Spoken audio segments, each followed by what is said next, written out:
Boogie Fland, I think, is a bigger and much more important get if they can get him. Guards. The guards are the key, as you saw last year when Indiana lost Xavier Johnson. It took a minute for Jalen Hood-Schifino to get his sea legs as the guy, but when he did, he had a good enough season to get drafted in the first round of the NBA by the Los Angeles Lakers. Indiana is very fortunate to have Xavier back. So, but that position is very important. Boogie Fland, speaking of which, sat down with Rivals for an interview, and let's have a listen. I'm Kristen Peak here with Boogie Fland. We're at the USA Basketball Training Camp. Boogie, it's October. You're heading into your senior season. How's it feel to be back on the court and at this event? I mean, it's a dream come true, you know. I mean, I say that every time I come here. It's really a dream come true, you know, just to have the privilege and the opportunity to just be at USA Basketball, wearing this on my chest, you know, and just being around these great coaches, great players. I mean, it's an honor. Who wouldn't want to be here? Right. Anyone surprise you in the first couple sessions? Everybody. Everyone's bringing it. Everybody's competing, you know, just the competitive mindset of everybody, you know, everybody's really bringing it. What about Dylan Harper? He's right there. Look at we still haven't played him yet, but we're probably playing tomorrow.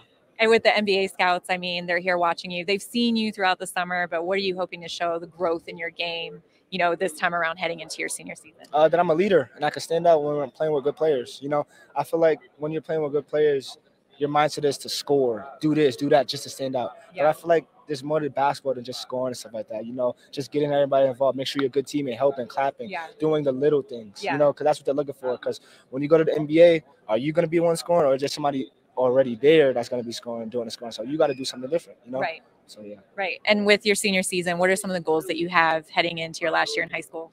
I'm trying to accomplish everything. That's it. I'm just trying to accomplish everything. I'm going for everything. I'm going to try to be the best player I could be. Yeah. Down to a final three, Indiana, Alabama, and Kentucky. What was it about those three programs that put them over the rest of the schools? Definitely their play style, what they told me, the feel I had when I went to campus, and, you know, just how the coaching staff is showing that they want me. You know, you always want to be wanted. Yeah. So I feel like that's big for me, and that's big for my family, and that's going to be big for the decision. With Indiana, how was that visit, and what's been the coaching staff's final pitch to you? The visit was great. I can't say nothing bad about it. The visit was great. The coaching staff, they basically just saying they want me. You know, Coach Russ was like, at some point you gotta say yeah. You know, so yeah. And with Alabama, I mean, you look at that program, and what are they saying to you that you can come in and make an instant impact right away playing in the SEC? I mean, you saw what they did last year. Yep. You know, everybody thought they were going to go to the Natty Championship. Yep. So just definitely the way they play, the player development, how they're developing guys now. You know, I feel like that's definitely big, and that's why they're a target on my list. And with Kentucky, I mean, you just said player development. You look at Coach Cal's track record, especially with guards in the NBA. Is that kind of like, does he use that a lot? You know, when you guys are on these visits, like, does he point out, like, look who's in the NBA, here's my track record, you know, because that's obviously your number one goal. To hit on that, he definitely doesn't use it. Really? And it's because everybody's not built for it. So he only wants people that feels like they are, you know, that come in as a freshman, playing against 25, 24, 23-year-olds. You know, you're not just playing against little kids no more. You're playing against people that's older, veterans that have been there. So if you're not ready for that, if you're not ready to be in that fire, then he just says don't come. Yeah. But if you are, and he knows you are, he's definitely going to tell you to come home, son. Yeah. So, yeah. What's going to be most important to you when you are making this decision? I know you said player development, relationships, you know, pace, and how you know, these teams play, but what is the most important thing you think? I feel like it's going to be within myself, you know, because my circle, they were telling me that you'll feel it. And I just feel like the final decision, I feel it in my heart. Yeah. So, yeah. And what is your decision time frame, do you think? It could be in the next week, next couple of days, next 3 weeks, next month. Who knows? Yeah. But stay tuned. Well, it's so funny because some players, they want to see how the teams develop, you know, over the course of a college season, who's going to be coming back, who's not. Is that important to you, or is it more just like a fit for you? To hit on that, do you really know? No. you could commit the last day of when you could commit, and the roster could change like that. So you really don't know. You're taking a risk. Yeah. And you just got to hope that risk is the one that the great one, basically. All right. Well, next week, next month, next year, who knows? Yeah, stay tuned. Yeah. Boogie, thank you so much for the update. Good luck the rest of the season. And from there you go.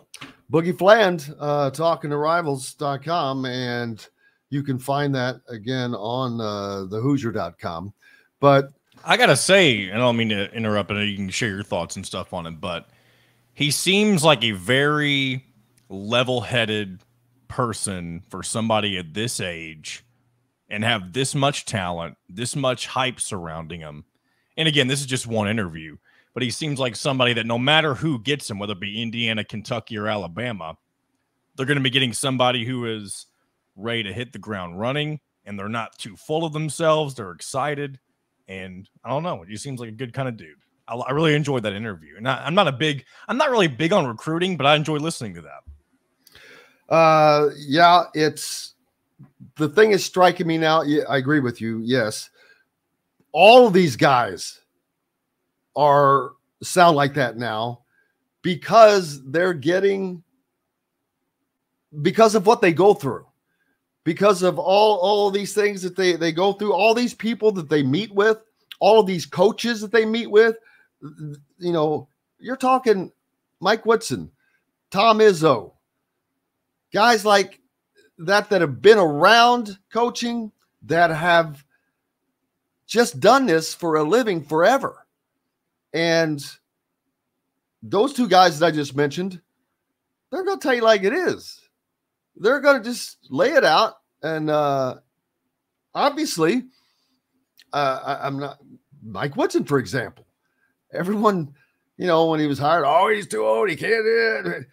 Man, who's out recruiting him? I don't mean who's getting a better class, but who's traveling more than he is? Who's putting in more effort to land a recruit than he is? I'm not saying he's doing it the most, but he's not getting there. There can't be anybody that's too far ahead at all, because he's going to New York multiple times. He's going down to see Trent Sisley. He's going down to Montverde Academy multiple times with staff sometimes as well. I don't mean to not include the staff, but there's nothing else you can do than what the Indiana staff is doing now. That's a huge difference than 4 years ago. But you want a perfect example?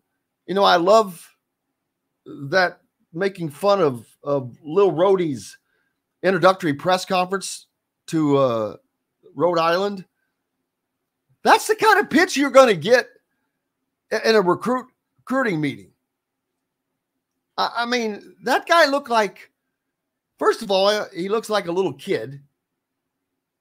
He sounds unsure, unpolished, unprepared.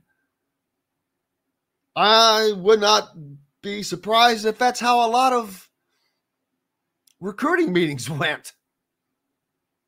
He landed nobody from outside of the state besides Jordan Geronimo. But that's why that is the opposite now. Woody's Woody.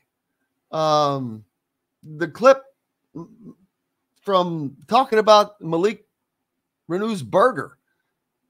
I mean, that's just funny. Woody, I put out a tweet that I said, you know what?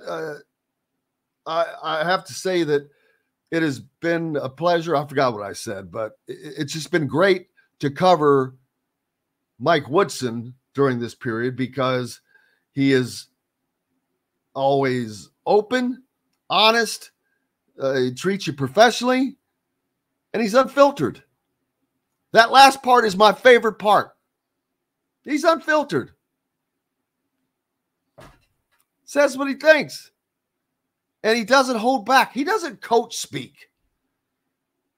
And that's, I hate coach speak. It's a waste of time. It's ridiculous.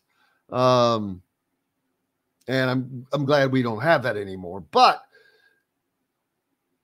getting back to John's point, I think most of these kids are like that today. They're more mature.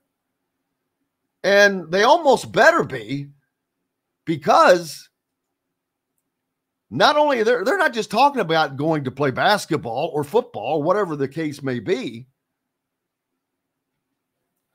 They're talking about hundreds of thousands of dollars, some of them.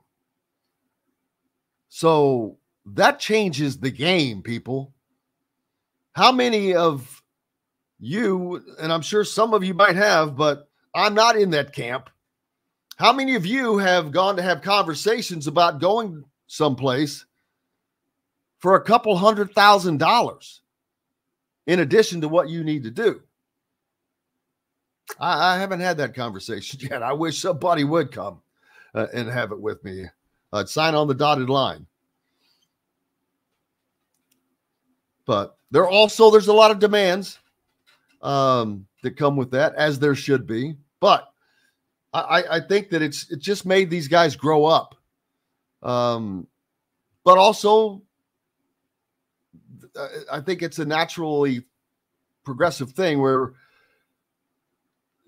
these guys, it's not just the players, just people of that age in general, more of them are more mature today.